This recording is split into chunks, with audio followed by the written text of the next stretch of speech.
Hello mga karyal, habang wala pa tayong ginugupitan, gawin muna natin ang nakapila nating gawain sa labas. Ayan o, isang washing machine at dalawang electric fan. Ayan, saka ito. Ito daw po ay ayaw mag-swing at mahina ring umikot. Ayaw humarap sa kaliwa at kanan. Gumagana daw naman ito. Isaksak natin sa outlet. Ito. Ayan, naka number 1 na pala. Ayan, gumagana mga karyal. Pindutin natin dito sa oscillation knob.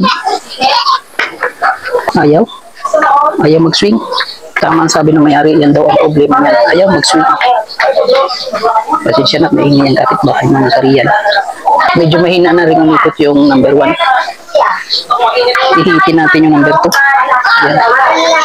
Medyo mahina. Number 3.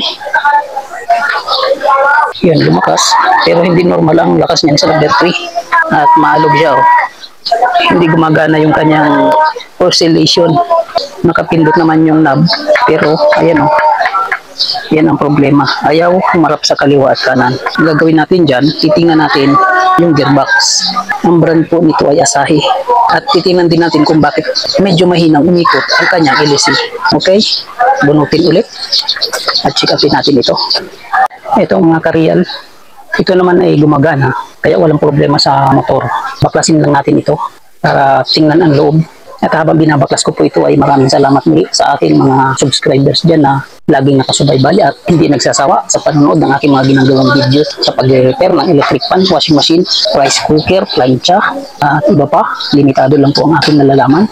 Kaya kung ano yung nalalaman ko, isi-share ko lang po sa iba. Baklasin lang natin itong screen. Check upin natin yung LC. Okay. Okay naman yung kanyang clearance. Saksak bonnet, good siya. At rasulong, kaliwa kanan, taas baba, walang alog, good siya. Freewheeling. Pagka ganito, posibleng walang problema ang shifting at bushing. Tanggalin natin itong LC.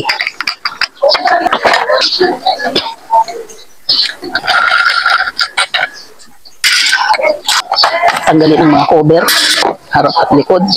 Sa mga masisipag mag-like and comment sa nakaraang video ko, shoutout po sa inyo, katulad ni Nasir Darwin Pagtanak ng San Isidro, Pampanga, Annex Ong, Marlon Bautista, Ricky Muyo, Ani Saluan, Joselito Gabilanga, Mon Placiente, Eliseo Yuko ng Antipolo, Edgardo J. Argato ng Bataan, Lorenzo Advencola Jr. ng Tansa, Cavite, Iner Marrero ng Antipolo, si Dario R., CK Trading, Inting 63 TV Vlog, Stream Tech, Vincio Bergunyo ng Cabanatuan, Alex Parone ng Camarines Sur, Gani Pipilya ng Pangasinan, Cesar Flestado ng Sorsogon, Jose Maanyo, at sa iba pang hindi ko nabanggit. Sa lahat din po ng mga silent viewers ko dyan na nanonood kahit hindi po kayo nag-comment, maraming salamat din po sa inyong lahat. Mega shoutout po sa inyong lahat dyan. Ito mga karyal, nabaklas na natin. Wala na cover ang motor. So obserbahan natin siya. Kung mapapansin natin mga karyal, yung gearbox na ay built-in. Ganyan po ang gearbox sa ibang mga electric fan katulad ng Asahi. Ito po ay built-in. Kung magpapalit ng gearbox ay isang buong back housing na ang ilalagay. Kasi nga naka-built-in na yung gearbox niya. Di katulad ng ibang gearbox na napapalitan katulad nito. Ayan o. May 3 tornilyo na pwedeng magpalit ng gearbox. Samantalang dito sa Asahi ay built-in. Problema nito ay ayaw mag-swing.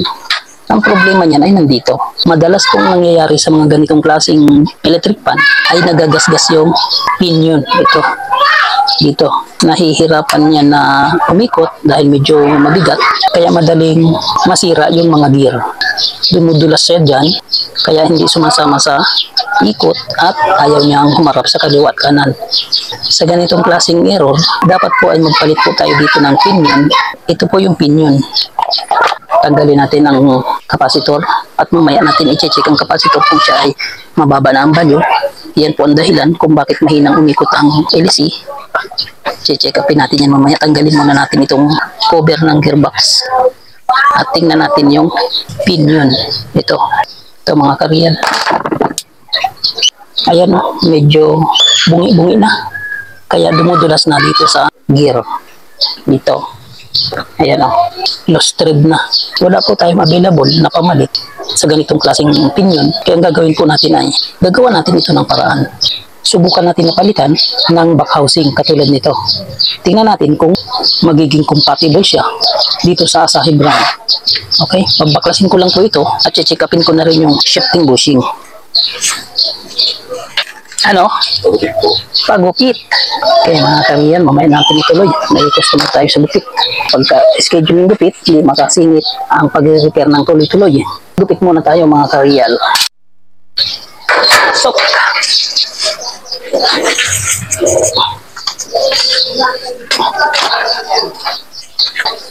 hugas lang ang kamay sa grasa. Ayan mga kariyal, tapos na tayo maggupit. Sisingit ulit tayo na ng pag-repair. Balikan natin itong ating ginagawa sa pag-repair ng electric pan. Tanggalin po muna natin itong mga tornilyo sa apat na kanto ng motor. Kasi i-check upin natin yung loob ng motor kung may gas-gas yung shafting. Sa obserbasyon natin kanina ay okay naman siya at pre-wheeling. Pero para ma-confirm, titingnan din natin ang loob nito para ma-sure na talagang walang problema ang shafting at bushing. Dito po ay magpapalit tayo ng back housing dahil built-in po ang gearbox ng ganitong klase ng electric pan. Pag nagka-problema po ang gearbox nito at wala tayong pamalit na pinion, obligado magpalit po tayo ng back housing. Ayan, natanggal yung apat na tornilyo. Dahil magpapalit tayo ng back housing ay tanggalin na po natin itong lock ng cable dito. Ayan.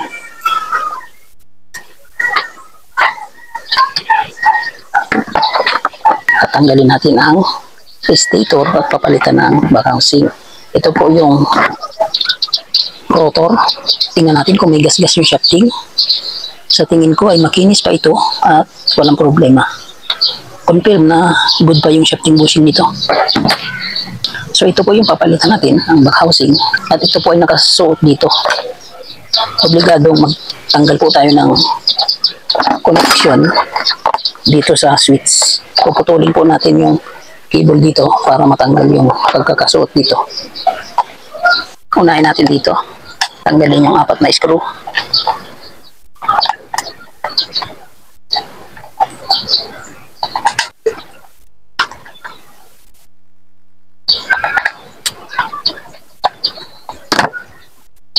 Ayan, tanggalin yung takip. Ayan. Bitawan muna natin ito at unahin natin yun. No? Napansin ko na tanggal na yung mga cable tayo. Palitan po natin ng bago. Dahil malutong na yan, palitan po natin yan ng bagong cable tie. Mas malaki yung itatali natin. Maliliit yung tatanggalin natin. Ayan o, dumikit na. Ayan o. Nalagyan natin ng bagong cable tie. Dahil malutong na yung luma. Para siguradong matibay ang ating gawa. Kasi bago yung tali niya.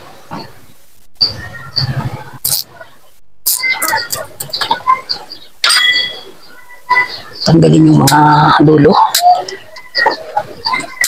Ayan. Matibay na po yung tali ng ating mga duktungan ng windings. Balik tayo dito. Puputulin po natin yung cable dito para mapalitan natin yung back housing. Ayan mga kariyan, para hindi kayo maligaw pag binalik ang mga duktungan, lagyan ninyo ng palatandaan, lagyan ng tira. Ayan o. Ayan, may natira na kapirasong wire. Ayan. Lahat may tira para pag binalik, hindi kayo maliligaw. Ito, putulin din yan. Okay. Bunutin lang. Tapos tanggalin natin dito sa dating back housing. Okay, natanggal na. At ito po yung ipapalit natin. Ito yung dati at ito yung ipapalit. Isuot lang din natin ito dito. Ganyan. Tapos yung capacitor ay dito sa kabila.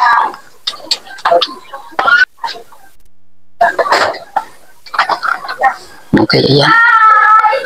Tapos, bitawan yan. Ipatong muna dito. Bunutin ito. At susukatin natin kung tama ang timing. So may customer na naman tayo sa gupit mga karya. Ititigil ulit natin ito. Sa paggupit po. Kalbo. Zero.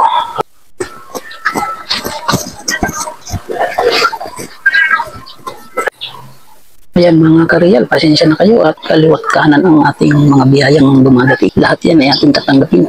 Balik tayo sa ating ginagawa. Yan, ilagay na yung kable na i-set na natin.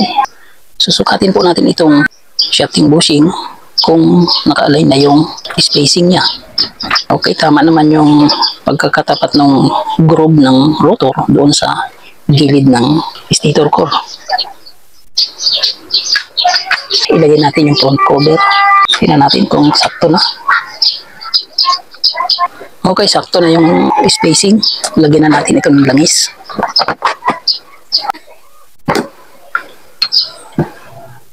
Patakan lang yung bushing sa likod.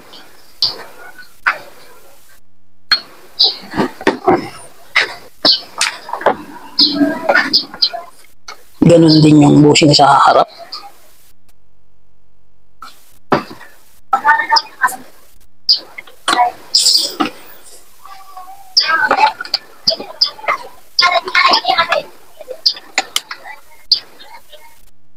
Balik lang yung 4 na tornilyo dito sa 4 na kanto ng motor.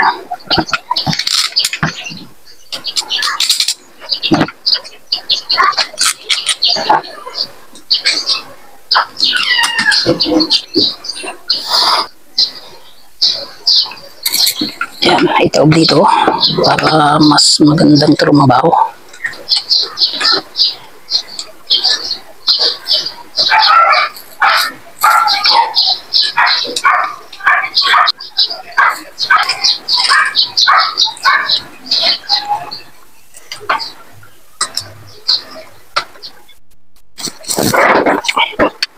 Higpitan ang lahat.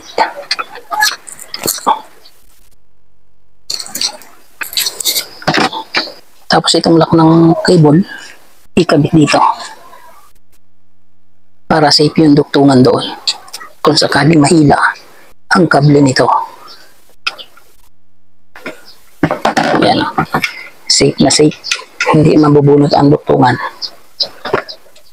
Check upin natin yung capacitor. Ito. Dahil mahina siyang umikot. Kailangan nating alamin kung mababa na ang value nito.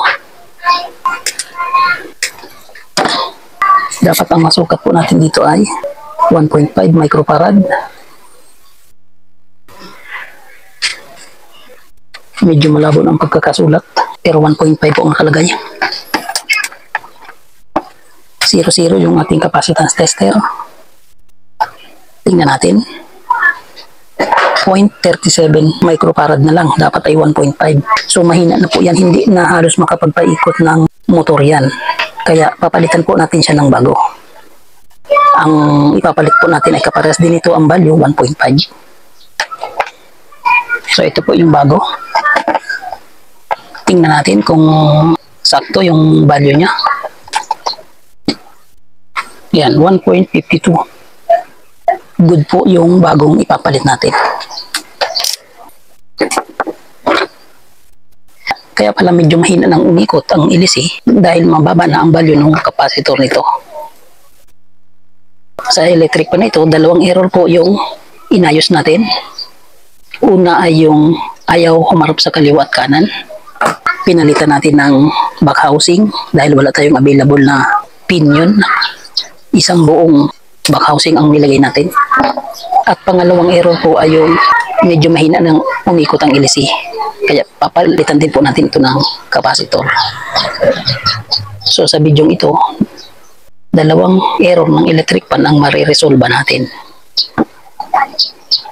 Kaya kung kayo po ay ngayon lang sa channel na ito, paki-subscribe na po kung hindi pa kayo nakasubscribe. Dahil dito po ay mag-aambagan po tayo dito ng kaalaman. Pinabalutan po natin ng masking tape yung mga dugtungan para hindi mag-short circuit. Protection para hindi magdikit ang mga dugtungan. Ayan, okay na po. Tapos dito po natin yan ilalagay sa gearbox.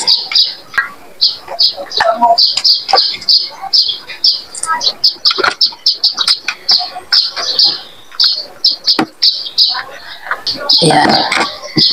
Tapos itong wire para malinis, ilagay natin sa magandang pwesto. Ganyan. Talian ng cable tayo para hindi manabog. Ayan. Tapos putulin ang dulo. Ayan. Malinis na po ang pagkaka-wiring. Ibalik na ang swing arm. Sundan nyo lang po yung proseso kong ginagawa.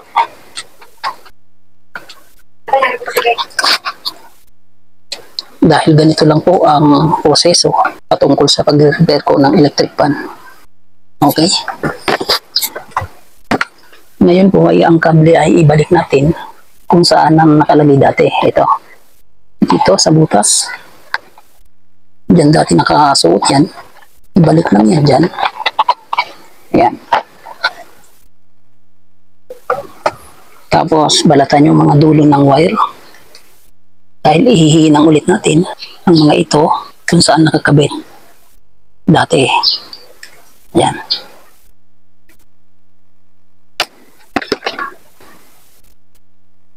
At ito, dati yung nakalagay kanina, ibalik din yan. Baka makalimutan. Ayan. Ngayon ay lagyan natin ng pondo yung dulo ng mga wire. Pondohan natin ng tingga para madaling ihinang sa terminal ng control switch. Ayan, may pondo na.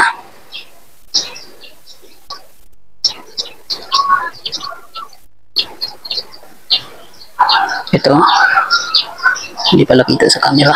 Ito, may mga pondo na tingga yung dulo ng mga speed terminal. Tapos pondohan din natin yung mga terminal ng switch kung saan ibabalik yung speed terminal ng motor. Ayan. Mapapansin natin na doon yung kulay puti. Dito po yung kulay white. Ilagay natin. Hindi po tayo maliligaw kasi may palatandaan po yan dyan. At hindi tayo malilito. Kulay dilaw yung nasa gitna. At kulay pink yung natitira.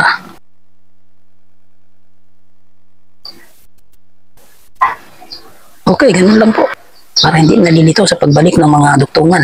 Ayan o, tanggalin na. Para malinis. Hindi tayo nalito sa pagbalik ng mga pinutol natin kanina. Ayan. Tapos yung kulay gray ay dito sa common terminal.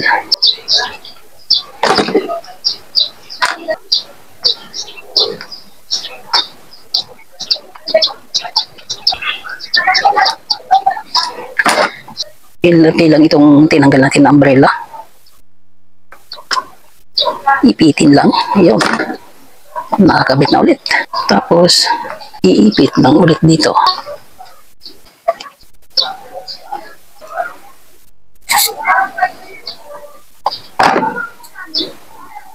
Tapos ito, dito lang ibalik. Okay na. At kumpletuhin na yung screw. Ganyan lang po ang step by step na ginagawa ko sa pag-repair ng electric pan. Ayan. Tapos, ibalik na yung apat na screw.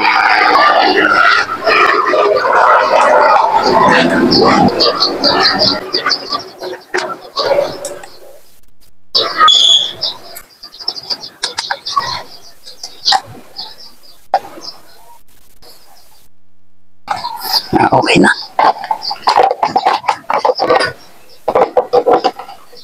Ayan mga kariyan, subukan po natin ito na isaksak sa outlet. Tingnan natin kung magsuswing na siya. Ito, saksak sa outlet. Ayan. Tapos ito po yung switch niya. Lagay natin sa number 1. Ayan. Ayan mga kariyan, nagsuswing na yan. Umaharap na sa kaliwa at kanan. Naka number 1 pa lang pero ramdam ko na malakas ng umikot kasi napalitan na natin yung kapasitor. Good na yung pagharap sa kaliwa at kanan. Nagsuswing na. Okay, bunutin muna natin at lagyan natin ng LC. Tingnan natin kung malakas ng umikot. Ito yung stand. Ilagay natin sa stand. Subukan natin lagyan ng LC. Isaksak natin sa outlet. Yan. Ilagay natin ang switch number 1. Number 1 pa lang, pero nakikita niyo sobrang lakasan ng ikot ng LC. Naririnig niyo ang paggaspas. Lumakas na po sa number 1. Kanina mahina po ang number 1 yan. I-steady muna natin. Ilagay natin sa number 2. Lalong lumakas. Lagay sa number 3. Lalong lumakas mga karyal. I-off natin. Okay, ganun lang po mga karyal ang proseso sa paggawa ng ayaw mag-swing na electric fan at medyo mahinang umikot. Palitan ng kapasitor at baka kapasitor lang kung good ang shafting at bushing. Paki-like and share naman po ng video ito para makatulong tayo sa iba. Paki-subscribe na rin kung bago lang kayo sa channel na ito. Ito po ang aking munting channel. The real life, big S, real flow. Expresses the reflections of a common worker, driver, technician, and a barber.